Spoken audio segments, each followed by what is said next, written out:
أعوذ بالله من الشيطان الرجيم بسم الله الرحمن الرحيم الصلاة والسلام عليك يا رسول الله الصلاة والسلام عليك يا حبيب الله الصلاة والسلام عليك يا رحمة للعالمين الصلاة والسلام عليك يا خاتم النبيين صلى الله عليه وآله وسلم اللهم صل على محمد وآل محمد۔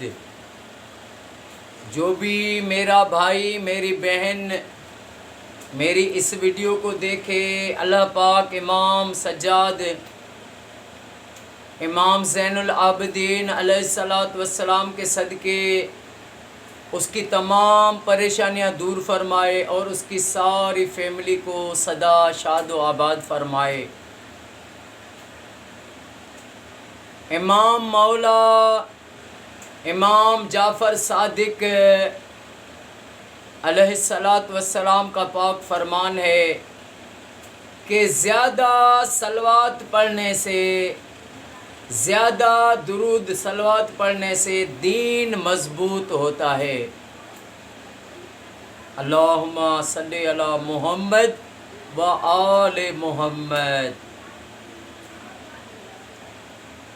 میرے آقا کریم صلی اللہ علیہ وآلہ وسلم رحمت للعالمین خاتم النبیین صلی اللہ علیہ وآلہ وسلم کے پاس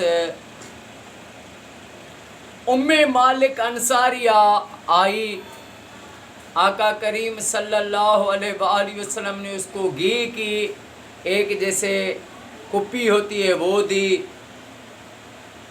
اور فرمایا کہ اس سے گھی نکال کر اور اپنے روٹی پکاتی رہے، سالن پکاتی رہے۔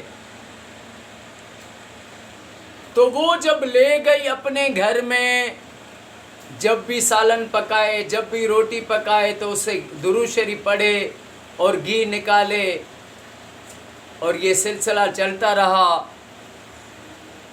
کافی وقت گزر گیا۔ ایک بار اس بی بی صاحبہ نے کیا کیا، اس کپی کو کھول کر دیکھ لیا، دیکھا تو گھی ختم ہو گیا۔ میرے آقا کریم صلی اللہ علیہ وآلہ وسلم کے پاس آئی، کہنے لگی یا رسول اللہ، یہ گھی جو تھا میں کھانا پکاتی تھی ختم نہیں ہوتا تھا، آج جو ہے میں نے اس میں دیکھا تو یہ ختم ہو گیا۔ میرے کریم آقا نے فرمایا اگر تو اس کو کھول کر نہیں دیکھتی تو یہ قیامت تک تیرے گھر سے ختم نہیں ہوتا۔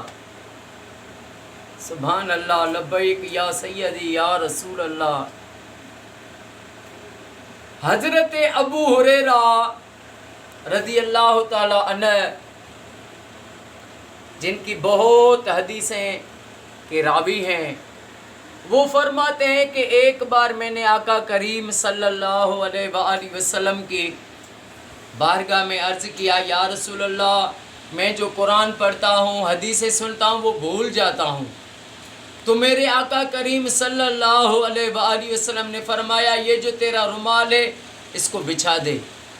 میں نے وہ رومال رکھا تو میرے آقا کریم صلی اللہ علیہ وآلہ وسلم نے اپنے نورانی ہاتھوں کو یوں کیا، اس کی طرف اشارہ کیا، ایسے پھر یوں کیا، اس کی طرف اشارہ کیا، اور فرمایا یہ جو رومال ہے اپنے سینے پہ لگا دے۔ فرماتے ہیں جب میں نے وہ رومال اپنے سینے سے لگایا تو اس دن کے بعد مجھ سے نہ قرآن کی کوئی آیت بھولا اور نہ کبھی کوئی حدیث بھولا۔ سبحان اللہ، جو حدیث سنتا اس وقت یاد ہو جاتی۔ میرے آقا کے معجزے، میرے آقا کریم صلی اللہ علیہ وآلہ وسلم کے معجزے ہیں۔ تو میرے آقا پر جو درود پڑھتے ہیں، میرے آقا سے جو محبت کرتے ہیں، میرے آقا کی جو آل سے محبت کرتے ہیں، حسن حسین سے محبت کرتے ہیں، وہ میرے آقا کو سب خبر ہے، لیکن جو ان سے محبت کرتے ہیں وہ دنیا اور آخرت میں کامیاب ہو جاتے ہیں۔ اللہ پاک ہر مومن کو آقا کریم صلی اللہ علیہ وآلہ وسلم اور اہل بیت سے محبت، سچی محبت مودت نصیب فرمائے، اور ہمیں ساری زندگی درود پاک پڑھنے کی سعادت نصیب فرمائے۔ اللہ پاک آقا کی ساری امت کو تفرقے بازی سے بچائے۔ السلام علیکم ورحمۃ اللہ وبرکاتہ۔